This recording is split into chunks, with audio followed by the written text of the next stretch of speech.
मी सोडणार नाही फडणवीस, मी सोडणार नाही। तुमचा कार्यक्रम लावायला मला वेळ नाही लागणार। जर गनिमा करशील किंवा तू असा मराठ्यांचा तिरस्कार करशील आणि तू मराठ्यांना संपवण्याच्या भाषेत येणार असेल, तुझ्या पोटात एक होटात एक हे दाखवण्याचा प्रयत्न करत असेल, ज्यावेळेस तुझ्यावरती वेळ आली त्यावेळेस तू रडत मराठ्यांच्या वाटावर येतो। की ते माज आल्यासारखं जे वागणूक आहे ना ती मला पसंत नाही। तुला पुन्हा एकदा सांगतो, तू नादाला लागू नको शाना असेल तर। मराठा आरक्षण आंदोलक मनोज जरांगे पाटील यांच्या मेव्हण्याला पोलिसांनी तडीपाराची नोटीस बजावल्यानंतर पोलिसांच्या कारवाईच्या विरोधात जरांगे पाटील यांनी संताप व्यक्त केला।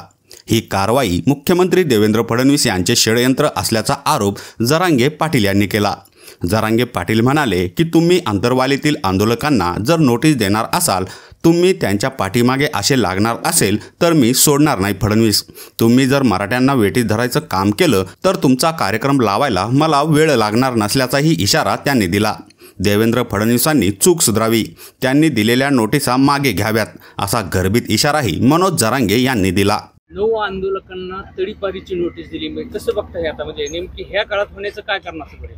नाही, हे काय एकीकडून धसांनी आणि एकीकडून मुख्यमंत्र्यांनी सांगायचं की आम्ही केसेस मागे घेणार आहेत आणि एकीकडून तुम्ही नोटिसा द्यायच्या आंदोलकात। तुमचा दुसरा काही विषय असेल ना, आम्हाला काही घेणं देणं नाही। आपण सरळ स्टेट काम आहे आपलं, पण आमच्या सरळ स्वभावाचा फायदा तुम्ही उचलायचा नाही। कारण तुम्ही आंतरवालीतल्या आंदोलकांना जर नोटिसा देणार असले आणि त्यांच्या पाठीमागं असं लागणार असले, मी सोडणार नाही फडणवीस, मी सोडणार नाही। कारण तुम्ही एकीकडून म्हणायचे गुन्हे मागं घेतो आणि दुसरीकडून एक गुन्हा वाढवायचा, म्हणजे तुम्ही मराठ्यांना जर वेठीस धरायचा प्रयत्न केला तर तुमचा कार्यक्रम लावायला मला वेळ नाही लागणार। हे बघा, इथं एक प्रामाणिक काम करणारा आंदोलकाला तुम्ही विकत घेऊ शकत नाही, त्याच्यावरती प्रेशर आणू शकत नाहीत आणि तुम्ही आमचं काही करू बी शकत नाही। फक्त आम्हाला त्या वाटावर जायचं नाही। फडणवीस साहेब ध्यानात ठेवा की मला त्या वाटावर जायचं नाही। जर गनिमा करशील किंवा तू असा मराठ्यांचा तिरस्कार करशील आणि तू मराठ्यांना संपवण्याच्या भाषेत येणार असेल, तुझ्या पोटात एक होटात एक हे दाखवण्याचा प्रयत्न करत असेल, ज्यावेळेस तुझ्यावरती वेळ आली त्यावेळेस तू रडून, म्हणजे ते एक देवेंद्र होता पहिला, वर होता कुठंतरी, त्याच्यावर संकट आलं की ते रडत ब्रह्मदेवाकडं महादेवाकडं पळायचा। तसं तुझ्यावर वेळ आली की तू रडत मराठ्यांच्या वाटावर येतो आणि एकदा तुला गादी मिळाली की ते माज आल्यासारखं जे वागणूक आहे ना ती मला पसंत नाही। आम्ही पाठीमागचे 3 महिने निवडणुकीच्या आधीचे आणि निवडणुकीच्या नंतरचे आत्ताचे 3 महिने एक शब्द त्या माणसाला बोललो नाही। आम्हाला अशी आशा होती की मराठ्यांनी सांगावं आणि फडणवीसनी करावं, अशीच प्रक्रिया होईल।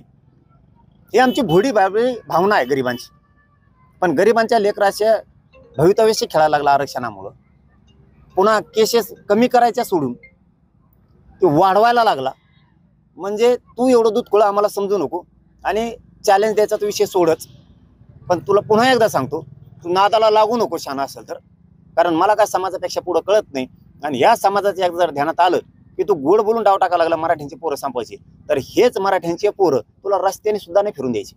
म्हणजे ही धमकी नाही, मी तुला तळतळ सांगतो गरिबाची काय। या राज्यात मराठ्यांशिवाय पान हलू शकत नाही। आता तुझं भागलं म्हणून जर तू आता उलटणार असला तर हे तुझ्यासाठी घातक असणार आहे, लक्षात ठेव। मी सहन करणार नाही आणि मराठी सुद्धा इथून पुढे सहन नाही करणार। कारण सत्ता आल्यावर तू आता मराठ्यांना जर पायाखाली दाबिणार असला तर हे मराठी तुझ्या पक्षाला सुद्धा दम नाही खाणार। त्यांनी चूक सुधाराव, त्यांनी दिलेल्या नोटिशी त्या मागं घ्यावात। आम्ही सन्मानाची देवेंद्र फडणवीसला वागणूक द्यायला तयार आहेत। पुढच्या काळात सन्मान हा शब्द त्यांनी मग डोक्यातून काढून टाकायचा।